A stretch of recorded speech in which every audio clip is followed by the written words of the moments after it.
Main डिब्बा तो ले जाते, डिब्बा मेन होता है, डिब्बा जाएगी एक पन्नी लौटा एक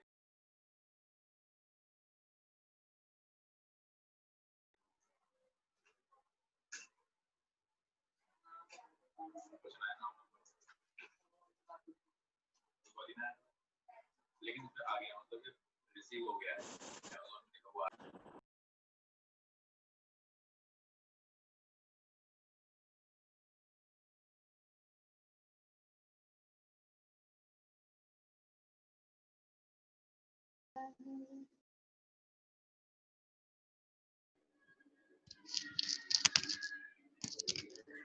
आज की जो देशना है वो तथागत गौतम बुद्ध के समय का जो भारत है उस संबंध में आज की देशना का दी जाएगी, जिसमें अलग अलग समय में जो उस समय के राज्य थे उस राज्य को आधार पर ही हमारे अपने देश की निर्मित थी। और इसलिए बुद्धकालीन भारत का जो भौगोलिक परिचय है और उसका महत्व, ये आज का हमारा विषय है देशना का, कि हम लोग जानेंगे कि तथागत गौतम बुद्ध के काल में जो भौगोलिक स्थिति भारत की थी और बुद्धकालीन जो भारत था वो किस तरह का था। तो हमने देखा है कि तथागत गौतम बुद्ध ने जगह जगह जाकर अपने धर्म का प्रचार और प्रसार किया और वही बातें उन्होंने अपने भिक्षुओं से भी कहने की कोशिश की। और इसलिए पाली में जो महत्वपूर्ण गाथा आती है जो कि बहुत ही महत्वपूर्ण है, उन्होंने भिक्षुओं को निर्देशित करते हुए ये बात कही थी, चरद भिक्षवे चारिकं बहुजन हिताय बहुजन सुखाय लोकानुकंपाय अध्याय हिताय देव मनुष्यानं आदि कल्याणं मध्य कल्याणं पर्युषानं कल्याणं। हे भिक्षुओं, तुम्हें बहुजन के हित के लिए, बहुजन के सुख के लिए, उन पर अनुकंपा करने के लिए निरंतर प्रयत्नशील रहना चाहिए, जिससे हम अपने इस काम को आगे बढ़ा सकते हैं, लोगों के दुखों को दूर किया जा सकता है और लोग सुख पूर्वक अपने जीवन को जी सकते। एक खास बात जो है वो देखी जाती थी उस काल में। और इसलिए उस समय का जो समय था और वह एक बड़ा विशाल सीमा तक फैला हुआ था, उसकी लंबाई चौड़ाई काफी ज्यादा थी, जिसे हम पूरी तरह से जम्बूद्वीप के नाम से जानते हैं। तो उस समय के भारत में 3 मंडल थे जो प्रमुख रूप से, और 5 प्रदेश और 16 महाजनपद के रूप में हम लोग जानते हैं। और ये महामंडल और मध्य मंडल और अंत मंडल ऐसे 3 मंडल थे। और वह 3 मंडलों का जो एरिया था, जिसकी सीमा थी क्रमशः 900 और 600 और 300 योजन विस्तृत था, यानी काफी वह लंबा और चौड़ा था। और इसलिए इस समय के जो देश का नाम हमारा है वह जम्बूद्वीप था, यानी उस समय भारत में अपितु जम्बूद्वीप के नाम से जाना जाता था। हम जानते कि जम्बूद्वीप का जो भाग है वो काफी विस्तृत था, लंबे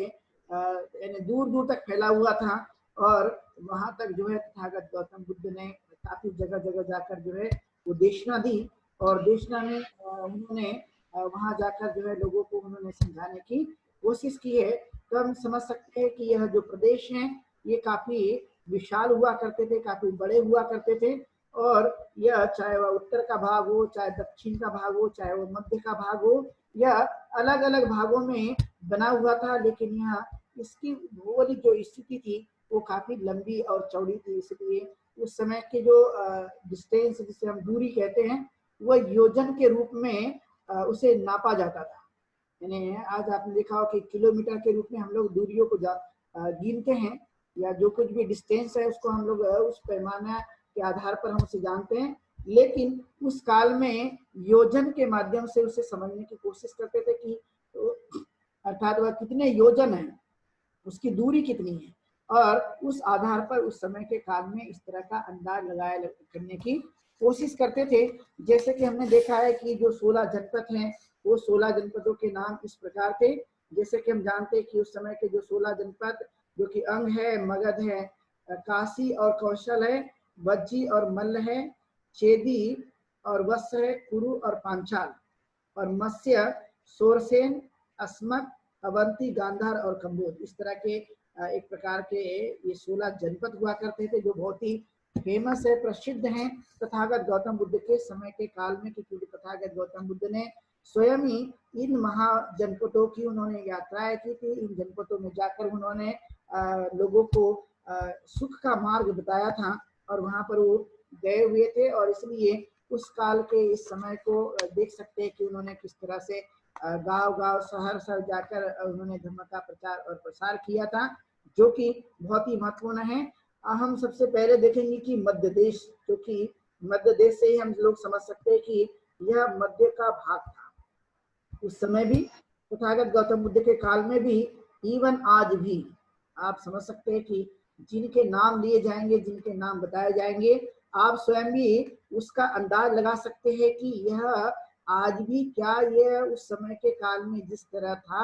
और आज भी उसी तरह से ये है या नहीं है, आप इसका अंदाज लगा सकते हैं। इसलिए तथागत गौतम बुद्ध ने स्वयं मध्य देश में जाकर उन्होंने धर्म का प्रचार और प्रसार किया था। लोगों को उन्होंने इस धर्म से वाकिफ कराया था, और सुखी होने का जो रहस्य है वो इंसान के जीवन में कैसे आ सकता है, उसके बारे में उन्होंने जगह जगह उपदेश करने की कोशिश की थी। इसलिए हम समझते हैं कि तथागत ने बहुत ही लंबी दूरी की चारिका की थी, यानी चलते रहे लोगों को उन्होंने धम्म का ज्ञान वो हमेशा ही देने की कोशिश की। हम समझ सकते हैं कि यह जो भाग था मध्य का, जिसमें मथुरा का नाम बहुत ही ज्यादा प्रसिद्ध है। आपने देखा होगा कि आज भी मथुरा है, और मथुरा के यदि आपने म्यूजियम में जाकर देखा तो आप समझ सकते हैं कि वहां पर जाने के बाद में आपको तथागत गौतम बुद्ध की बहुत सारी मूर्तियां म्यूजियम में दिखाई दे सकती हैं, और वह मथुरा तथागत गौतम बुद्ध के काल में भी काफी प्रसिद्ध था। वहां पर तथागत गौतम बुद्ध स्वयं गए थे, और उन्होंने वहां जाकर लोगों के लिए वह ज्ञान की बातें भी देने की कोशिश की थी। और उस समय का जो भाग है जिसे हम कुरु कहते हैं, जिसे थुल्लकोटित के नाम से जाना जाता है, यानी आपने देखा हो कि यह एक प्रकार का हरियाणा, दिल्ली और यूपी का कुछ भाग ऐसे मिलाकर ये क्षेत्र बना हुआ है आज भी। तो अर्थात हम समझ सकते हैं कि तथागत गौतम बुद्ध ने स्वयं मथुरा में जाकर उन्होंने और कुरुक्षेत्र जितना भी था वो सभी जाकर उन्होंने धर्म का और प्रचार और प्रसार किया था। और इसलिए आपने देखा थुल्लकोटित एक सूक्त भी है पाली भाषा में, यदि हम देखते हैं तो इस प्रदेश के जहाँ पर तथागत ने देशना दी थी, उस देशना को थुल्लकोटित, जो कि एक प्रसिद्ध उस समय के व्यक्ति थे, और उसी के आधार पर उन्होंने वह जब बात कही थी उनसे, तो उनके बारे में कहा गया कि यह वह क्षेत्र है जहाँ पर तथागत गौतम बुद्ध स्वयं आए थे, और आने के बाद में उन्होंने अपनी देशना को भी बताने की कोशिश की थी। उस समय की जो नदी थी उसका नाम था सल्लवती नदी, यानी जहाँ पर उन्होंने ये देशना दी थी, वह जो क्षेत्र था वह क्षेत्र आता था सल्लवती नदी के किनारे, और वहां पर उन्होंने उसको पार करने की कोशिश की थी। वह प्रदेश में इस नदी को आपने देखा हो कि ये प्रसिद्ध थी। और सुसुमार गिरी जो पर्वत है विंध्याचल, इसके आसपास यह एरिया हमें दिखाई देता है, और ये काफी दूर तक फैला था। एक प्रकार से इसे निगम के रूप में जाना जाता था उस समय में, और यह क्षेत्र जो है वो काफी व्यापक हुआ करता था। और इस व्यापक क्षेत्र में तथागत गौतम बुद्ध ने स्वयं यात्राएं की, और यात्रा करके उन्होंने लोगों को एक प्रकार से धर्म की देशना दी, लोगों के कल्याण के लिए, लोगों के सुखी होने का रहस्य उन्होंने बताया था। ये काफी एक महत्वपूर्ण है, और इसलिए इसका वर्णन जो है यह पाली साहित्य में हमें दिखाई देता है कि इस तरह का जो यात्रा है या इस तरह का वर्णन जो है तथागत गौतम बुद्ध ने जो स्वयं की थी, तो यह जगह जगह जाकर जो है उन्होंने लोगों को मार्गदर्शन किया था। वह एक भौगोलिक स्थिति है जो कि एक बड़ी महत्वपूर्ण हमारे लिए ये देन है अपने स्मरण को रखने के लिए, और हमें उस समय के तथागत गौतम बुद्ध का यात्रा करने वाला जो कुछ भी भाग था उसको जानने और समझने के लिए हमारे लिए बहुत ही महत्वपूर्ण है, और इसलिए इसे हमें जानना और समझना बहुत ही जरूरी है। देखा होगा गाथाओं में भी इस शब्द का इस्तेमाल होता है। आपने देखा होगा कि जब हम लोग गाथा को पढ़ते हैं और गाथा को पढ़ते हैं तो हमने देखा है कि उसमें अक्षर जो है जम्बूद्वीप शब्द का इस्तेमाल होता है। जम्बूद्वीप ऐसा हम कहते हैं, तो अर्थात जम्बूद्वीप एक बहुत ही बड़ा एरिया था। जम्बूद्वीप का भारत का नाम जम्बूद्वीप था। सबसे पहले यदि कोई हमारे देश का नाम रहा है तो नाम था जम्बूद्वीप, और इसलिए जम्बूद्वीप को दुनिया में बहुत ही प्रसिद्धि मिली इस बात से कि इस देश ने बहुत कुछ दुनिया को दिया है, और इसलिए यह तथागत गौतम बुद्ध के अपने कार्यों का ही परिणाम है। और इसलिए इसकी जो लंबाई और चौड़ाई थी वो काफी बड़ी थी, यानी इसकी जो सीमाएं हैं काफी दूर दूर तक फैली हुई थी और इसलिए यह एक प्रकार का जो 16 जनपदों का भाग के रूप में हम लोग इसे जानते हैं। तो मध्य के भाग हमने देखा है, हम देखते हैं अब काशी को। काशी भी उस काल का एक जनपद था, क्योंकि आप देखेंगे काशी आज भी हमारे लिए ये दिखाई देने वाला एक शहर है,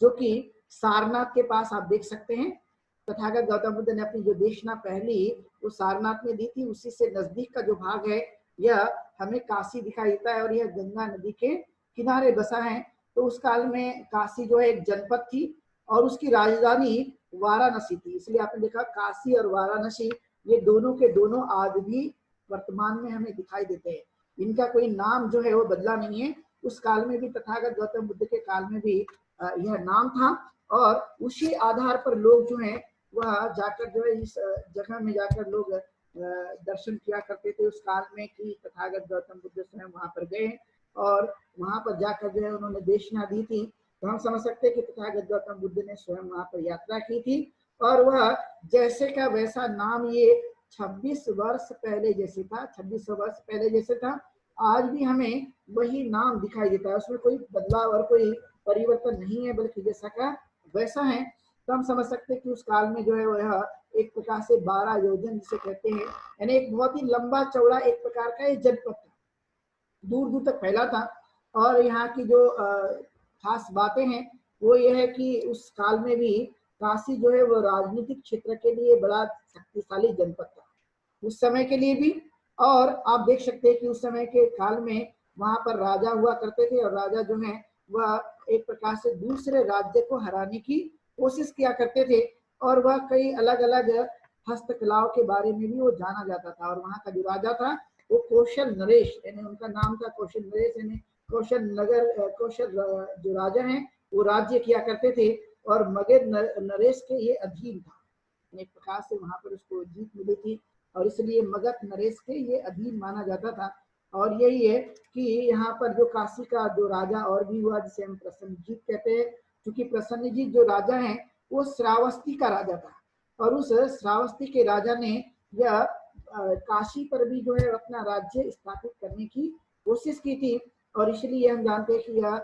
एक प्रकार से जो वहां से उन्होंने जो कुछ भी करने की कोशिश की, जिसे हम लोग एक अजात शत्रु के नाम से जब जानते हैं कि अजात शत्रु के जो अधीन था वो मगध नरेश था। तो इस तरह से एक राजा एक दूसरे राजा को जीतने की कोशिश किया करते थे और कोशिश करने के बाद में वह एक प्रकार से जानने की कोशिश करते थे कि हम अपना स्वामित्व जो है वो वहां पर बनाए रखने की कोशिश करें। और इसलिए तथागत गौतम बुद्ध ने स्वयं ही धम्म चक्र प्रवर्तन सर्वप्रथम जहाँ किया था वही काशी के पास वाराणसी, और वाराणसी के पास में जो सारनाथ है इसी पतन, वहां पर जाकर उन्होंने सबसे पहले अपने 5 परिराजक को उन्होंने देशना दी, जिसे हम धम्म चक्र प्रवर्तन के रूप में जानते हैं। तो जो यह एरिया था उस समय का जो क्षेत्र है यह शिल्प और व्यवसाय के लिए और विद्याओं के लिए एक बड़ा केंद्र माना जाता था। इसलिए आपने देखा हो कि आज भी जो है सारनाथ में वहां पर एक बड़ा स्तूप आपको दिखाई देगा और उसी के पास में आपने देखा हो कि एक खंडर के रूप में एक मूलगंध कुटी वहां पर बनाई गई थी, जिसका एक विहार का नाम हमें मिलता है, यानी मूलगंध विहार उसका नाम था। और वहां पर एक प्रकार से शिक्षा का और धर्म का प्रचार और प्रसार और लोगों को सद्धर्म की शिक्षा देने का कार्य उसी जगह से किया जा सकता था, यानी किया जाता था। और ये कहा जाता है कि उसी के पास जो है वह जो व्यवसायिक राजधानी थी या व्यवसायिक प्लेस था, वहीं से आपने देखा हो कि श्रावस्ती है, तक्षशिला है और राजगृह है आदि नगर जो है उससे जुड़े हुए थे इस बात को लेकर, क्योंकि यहाँ से व्यवसाय उस काल में भी, और इसलिए यह एक प्रकार से एक दूसरे से संबंधित थे। यानी अलग अलग जो नगर हुआ करते थे वो अलग अलग नगर भी जो है इस प्रदेश से या इस नगर से वह संबंधित थे और वहां पर जाकर उन्होंने इस तरह की कोशिश की। और एक खास बात दिखाई देती है कि काशी में उस समय में चंदन जो है वो रंग बिरंगे चंदन उस समय मिला करता था। आपने देखा होगा कि चंदन जो है वो बड़ा एक महत्व का होता है, सुगंधित सुगंध उससे आती है और इसलिए लोग जो है चंदन को बहुत पसंद करते हैं। तो जो रंग बिरंगे और खुशबूदार जो चंदन है उस काल में इस काशी नगरी में मिला करता था, इसलिए चंदन के लिए भी ये काफी प्रसिद्ध था यह नगर, जो तथागत गौतम बुद्ध के काल में, और इसे तथागत गौतम बुद्ध ने स्वयं वहां जाकर अपनी देशना को दी थी और वहीं से धम्म की उन्होंने शुरुआत की थी, जैसे कि हम जानते हैं। दूसरा आता है कौशल, जो कि बहुत ही महत्वपूर्ण प्रदेश रहा है उस काल में, जनपद रहा है, और जनपद रहने के कारण जो है ये एक बड़ा अच्छा माना जाता है। क्योंकि आज हम लोग एक प्रकार से भौगोलिक स्थिति को देखने की कोशिश कर रहे हैं, समझने की कोशिश कर रहे हैं, जम्बू द्वीप को हम लोग जानने और समझने की कोशिश कर रहे हैं। क्योंकि इस तरह का जो विषय है वह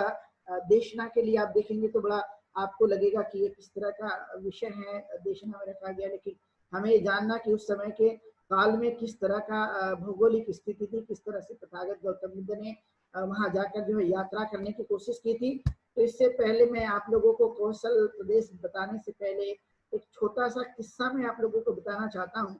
कि एक बार जो है एक बहुत ही जानकार व्यक्ति थे, और जानकार आदमी जो है वह दुनिया का सैर करके आया, बहुत जगह घूमा,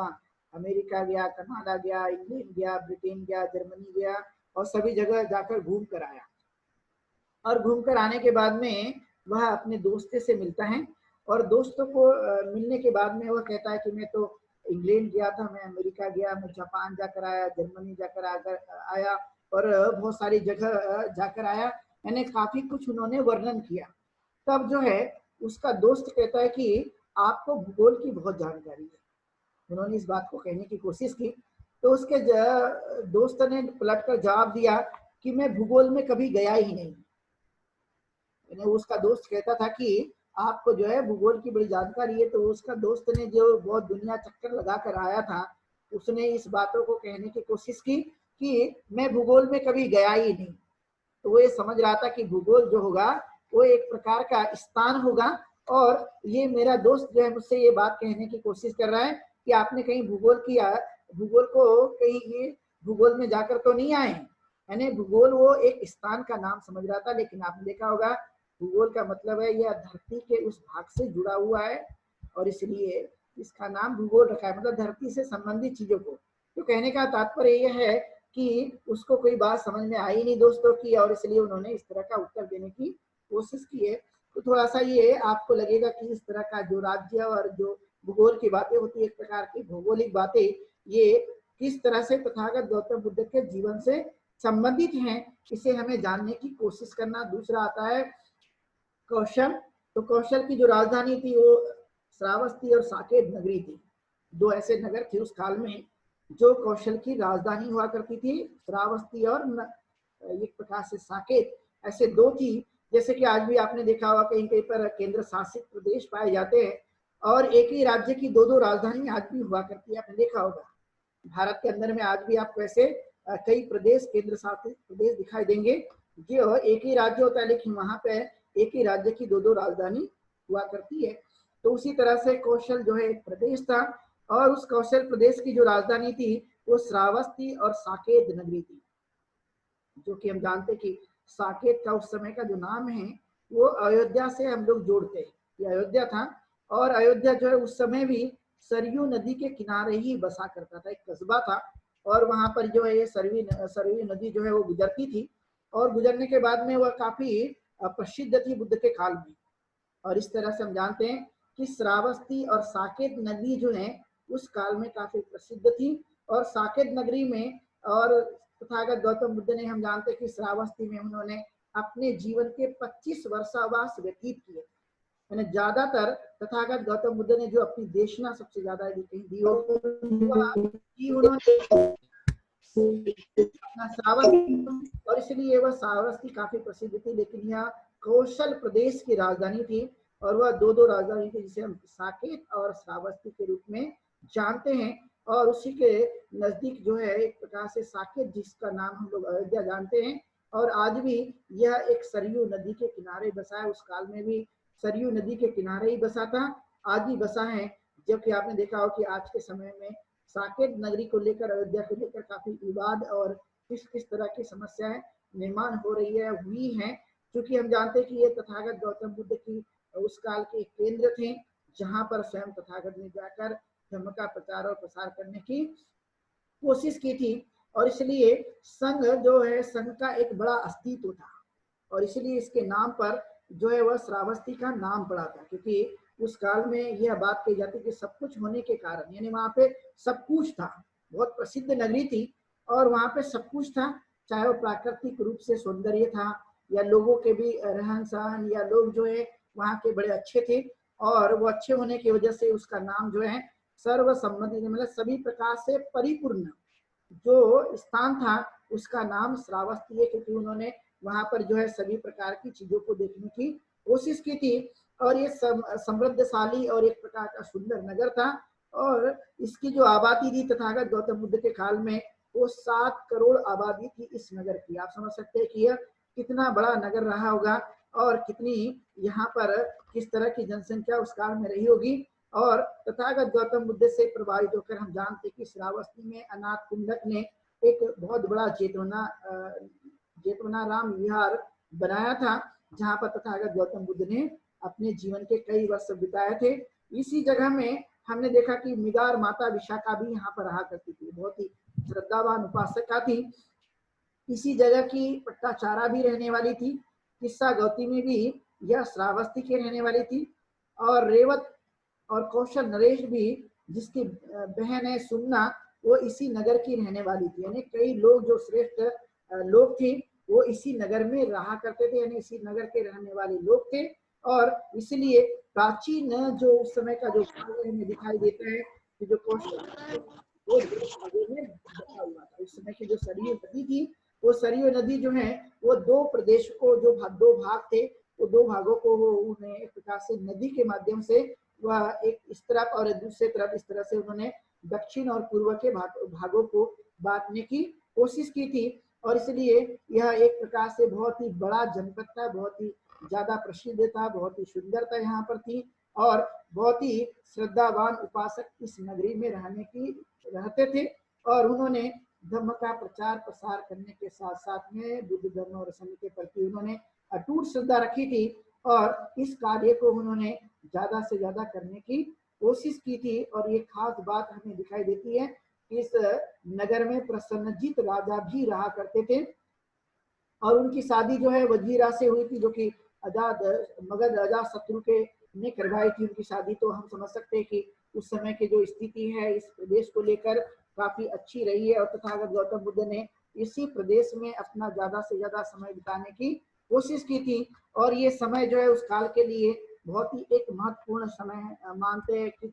वहां से ही धर्म का प्रचार और प्रसार ज्यादा हुआ और तथागत ने वहां पर जाकर जो है बहुत सारा अपना धार्मिक कार्य जो है वो करने की कोशिश की थी, क्योंकि वहां के लोग जो है उन्हें काफी मदद करने की कोशिश किया करते थे। इसके बाद आता है दूसरा जनपद जिसका नाम है अंग। तो अंग जो है ये एक इसकी जो राजधानी थी वो चंपा थी और वहां पर चंपा जो है ये गंगा संगम यानी जहाँ पर नदियां मिलती हैं जिसको हम संगम कहते हैं, तो गंगा नदी के किनारे यह चंपा बसी हुई थी। और इससे एक प्रकार से देखा जाए तो यह बिहार वाला एक क्षेत्र माना जाता है और ये बिहार वाले क्षेत्र में यह उत्तर भारत में एक प्रकार का है। और यह बहुत ही उस समय का जो शक्तिशाली साम्राज्य था, यह चंपा नगरी में जिसे हम लोग अंग कहते हैं, यह काफी प्रसिद्ध था उस काल में। और ये प्रसिद्धि तथागत गौतम बुद्ध के कई उपदेश जो है इस जगह भी हुए हैं और उन्होंने इस जनपद को भी काफी अच्छी तरह से देखा है कि उस काल में काफी लोग यहाँ के व्यापारी थे और व्यापारी जो वर्ग है वो अपने कार्य को करने की कोशिश किया करते थे और उस कार्य पर ही वह तथागत गौतम बुद्ध वहां पर गए और उन्होंने देखा कि एक प्रकार से वो जो है राजनीतिक जो शक्ति है, राजनीतिक रूप से जो लोग जीवन जिया करते थे, यहाँ पर काफी महत्वपूर्ण लोग जो है जीवन की जीने की अच्छी तरह से कोशिश किया करते थे। और इसलिए महागौरी सूत्र में कई तरह की बातों का वर्णन यहाँ पे हमें मिलता है, क्योंकि उन्होंने इस तरह के अपने राज्य को बनाए रखने की कोशिश की थी। कई तरह के सूत्रों को तथागत गौतम बुद्ध ने अपनी देशना के रूप में यहाँ पर देने की कोशिश किया और उन्होंने उस समय के कार्य को बताने की कोशिश की है कि यह राजा बिंबिसार के अधीन था। जो चंपा है यानी अंग प्रदेश है, यह राजा बिंबिसार के अधीन था, यानी राजा बिंबिसार यहाँ की देखरेख किया करते थे और इसी के आधार पर वहां पर एक प्रकार से देखा जाए तो उन्होंने अच्छे कार्य को करने की कोशिश की है। और स्वयं तथागत गौतम बुद्ध अपने भिक्षु संघ के साथ में इस प्रदेश में गए और उन्होंने वहां पर जाकर लोगों के लिए कल्याणकारी जो मार्ग हैं वो बताने की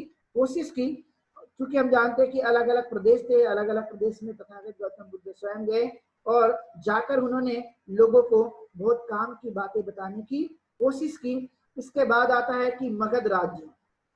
जो कि बहुत ही प्रसिद्ध राज्य रहा है उस समय का, यह महाजनपद। तो हम जानते हैं कि यह एक प्रकार से आज भी मगध जो है ये गया और पटना जिले के अंतर्गत आता है। उस काल में भी था मगध और आज भी है, और इसकी राजधानी उस काल में राजगृह हुआ करती थी। यदि आपने देखा हो कि बोध गया से जब हम निकलते हैं तो बोध गया से निकलते समय आपने देखा कि राजगृह और बोध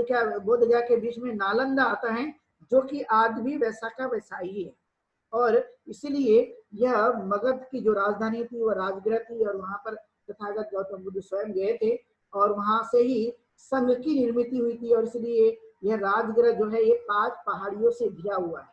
आप राजगृह के चारों तरफ देखेंगे तो देखने के बाद में आपको ये दिखाई देगा कि यह जो प्रदेश है या यह जो स्थान है वह 5 पहाड़ियों से घिरा हुआ है, और 5 पहाड़ी से घिरे होने की वजह से इस पर जल्दी से आक्रमण करना काफी मुश्किल माना जाता है। लोग जो है यहाँ पर जल्दी से आक्रमण नहीं किया करते थे, क्योंकि ये काफी सेफ जगह थी। ये पहाड़ी होने की वजह से चारों तरफ में यह काफी सुरक्षित जगह मानी जाती थी, और इसलिए तथागत गौतम बुद्ध ने यहाँ पर गए और वहाँ के पर्वत पर जाकर उन्होंने ध्यान साधना की। और बहुत सारे भिक्षु वहाँ पर मिल गए, जैसे कि हम जानते कि सारिपुत्र है, मुगलायन है, और भी दूसरा जो कुछ भी उस समय का ग्रुप था जिसे हम समूह कहते हैं। अलग अलग जो समूह में लोग अपने जीवन को जिया करते थे, लेकिन तथागत गौतम बुद्ध की देशना से प्रभावित होकर वह राजगृह में ही संघ की निर्मित हो गई। और तब से लेकर आज तक हम देखते कि संघ जो है वह इस तरह से काम को कर रहा है। लेकिन वह स्थान था राजगृह का, और राजगृह एक मगध की राजधानी थी और उस समय बहुत ही प्रसिद्ध राजधानी थी। और इसी जगह है जो तथागत गौतम बुद्ध के महापरिनिर्वाण के बाद 100 दिन के बाद जो संगति आयोजित की गई थी, वो संगति का पहले संगति जहाँ पर आयोजित की थी उसका नाम ही राजगृह है। और राजगृह में तथागत गौतम बुद्ध ने अपनी देशना को भी देने की कोशिश की। वहां पर जो राजा था वो बिंबिसार था, और उन्होंने तथागत गौतम बुद्ध को कई तरह की उन्होंने दान देने की भी कोशिश की थी। और उस समय हम देखते कि अजातशत्रु भी वहाँ के राजा हुआ करते थे। और सबसे खास बात है कि इसी राजगृह से जीवक नाम का एक बहुत ही प्रसिद्ध जो वैद्य हैं वो इसी जगह से संबंधित थे, और उन्होंने यहाँ पर देखते हैं कि तथागत गौतम बुद्ध और राजा बिंबिसार की काफी तरह से सेहत का उन्होंने ध्यान रखने की कोशिश की, और कई तरह के बड़े से बड़े रोगों को भी उन्होंने ठीक करने की कोशिश की। वह एक प्रकार से अज्ञात माता पिता की संतान थी, लेकिन बड़े होकर जब उन्होंने अच्छी तरह से पढ़ाई कर लिया, पढ़ाई करने के बाद में जो उन्हें ज्ञान एक प्रकार से चिकित्सा के क्षेत्र में लिया था, और चिकित्सा के क्षेत्र में ज्ञान लेने की वजह से हम देखते हैं कि उन्होंने जहाँ वो ज्ञान हासिल किया या जिस जगह वो रहकर लोगों के लिए स्वास्थ्य लाभ देते रहे वह स्थान था राजगृह। चूंकि हम जानते हैं कि काफी प्रसिद्ध था। यहाँ का जो वेणुवन है वो तथागत गौतम बुद्ध को दान में दिया गया था, और ये वेणुवन एक प्रकार से अपना जो राजा बिंबिसार हैं और अपने ये जो प्रसिद्ध वैद्य है जिनका नाम जीवक, इन्होंने ऐसा मिलाकर देने की कोशिश की। और कालांतर में हम देखते हैं कि जो मगध की राजधानी है वो पाटलिपुत्र हुई।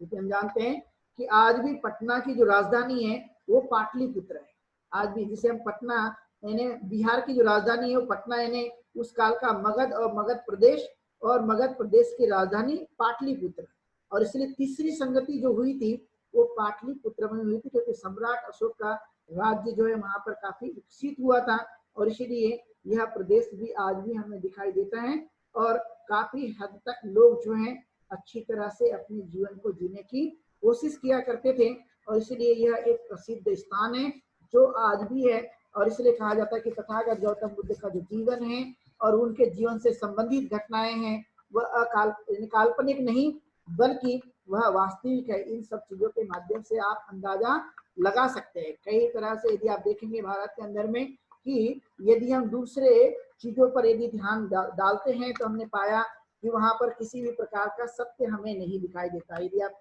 रामायण महाभारत को या अलग अलग लिटरेचर को लेंगे तो वहां पर जो है एक प्रकार की उन कथाओं का वर्णन है जो वास्तविक कथाएं नहीं है। लेकिन आप इस जगह देख सकते हैं कि उस समय जो स्थान थे आज भी वही स्थान हमें दिखाई देते हैं, और वही कारण है कि इस पर हम विश्वास कर सकते कि हजारों साल पहले भी इस तरह की घटनाएं घटी, और इसलिए पाटलिपुत्र उस समय का नाम था, आज का वो पटना है। और मगध जो है, मगध की राजधानी उस काल में पाटलिपुत्र कहलाती थी। आज यदि आप देखेंगे तो बिहार की राजधानी पटना है। तो ये सभी के सभी जो स्थान है, चाहे वो नालंदा हो, चाहे राजगृह हो, चाहे फिर गया हो, चाहे फिर बोध गया हो, ये सारे के सारे स्थान जो है उस काल में भी थे, आज भी हमें दिखाई देते, जो कि बहुत ही एक महत्वपूर्ण बात है हमारे अपने उस काल के समय को जानने के लिए। इसके बाद हम देखते हैं कि जो उस काल में वज्जी था, और वज्जी की जो राजधानी है वो वैशाली हुआ करती थी, और वैशाली भी जो है एक प्रकार से उस काल में बहुत ही प्रसिद्ध नगरी थी। और यह आज के समय में यदि आप देखेंगे तो बिहार के मुजफ्फर जिले से यह एक प्रकार से जोड़ा जाता है कि मुजफ्फर जो पूर है, और उस समय का जो वैशाली, और वैशाली जो है उस वज्जी की राजधानी हुआ करती थी। तो आज भी यह एक प्रकार का यह जिला है, और यह जिले में वज्जी संघ, यानी आप समझ सकते हैं कि वज्जी संघ को तथागत गौतम बुद्ध ने सप्त परिहानी धम्म की देशना दी थी वैशाली में जाकर,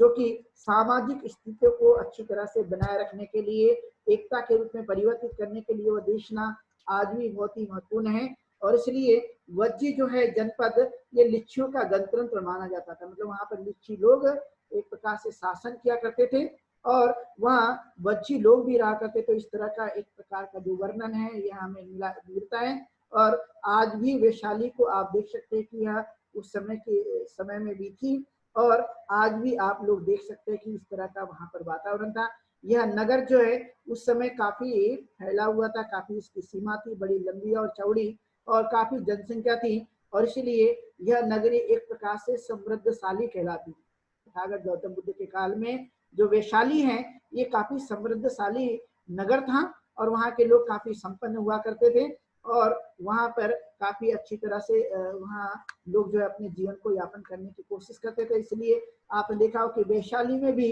तथागत गौतम बुद्ध के लिए एक पुकारगार शाला, यानी पुकारागार, जो विहार का नाम है वो हमें दिखाई देता है कि वहाँ पे एक विहार का निर्माण भी वैशाली में किया गया था। और तथागत गौतम बुद्ध भी वहाँ पर काफी दिनों तक रहे थे, और वहाँ के लोगों को उन्होंने धर्म देशना देने की भी कोशिश की थी। वहाँ काफी अच्छे सुंदर उद्यान थे, और वहाँ पर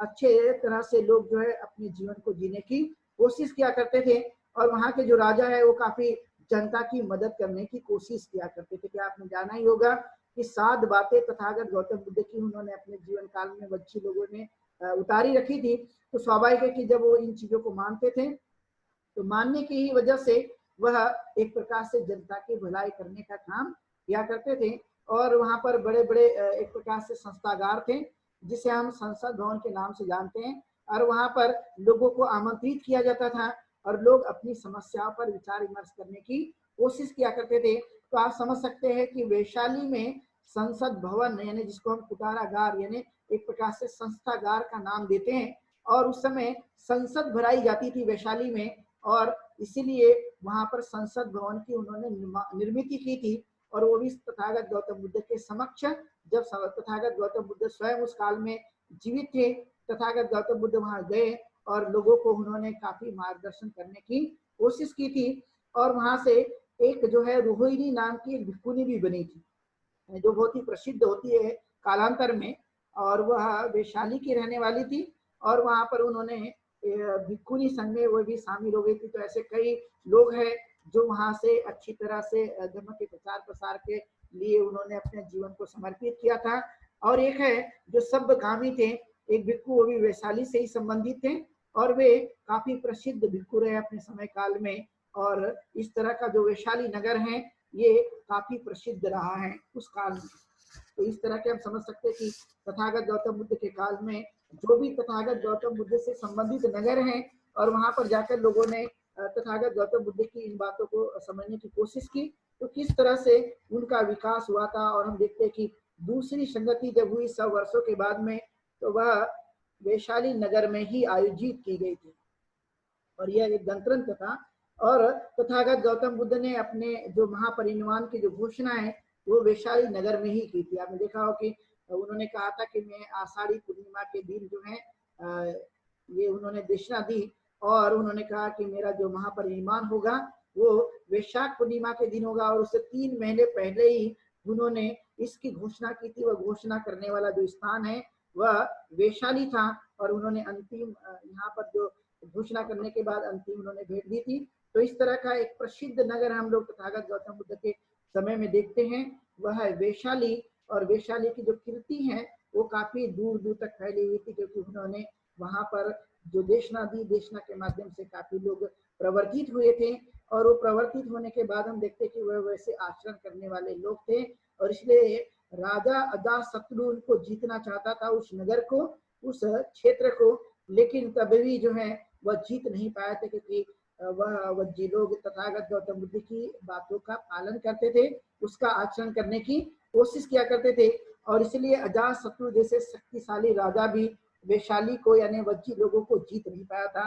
तो एक बहुत ही समृद्धशाली और अच्छा सुंदर एक नगर जिसे हम वैशाली के रूप में जानते हैं वो तथागत गौतम बुद्ध के काल में था, लेकिन अजातशत्रु हड़पना चाहता था, लेकिन उसको कभी भी ये सफलता हाथ नहीं लगी, क्योंकि उन्होंने तथागत गौतम बुद्ध की अच्छी तरह से बातों को अपने जीवन काल में उतारने की कोशिश की थी। तो इस तरह के जो गणतंत्र है, महाजनपद है, वह तथागत गौतम बुद्ध के काल में थे। आज भी हमें उनके नाम वैसे के वैसे हमें मिलते हैं। तो देशना और भी जारी रहेगी, लेकिन हम लोग देख लेंगे एक छोटा सा ब्रेक के बाद हम लोग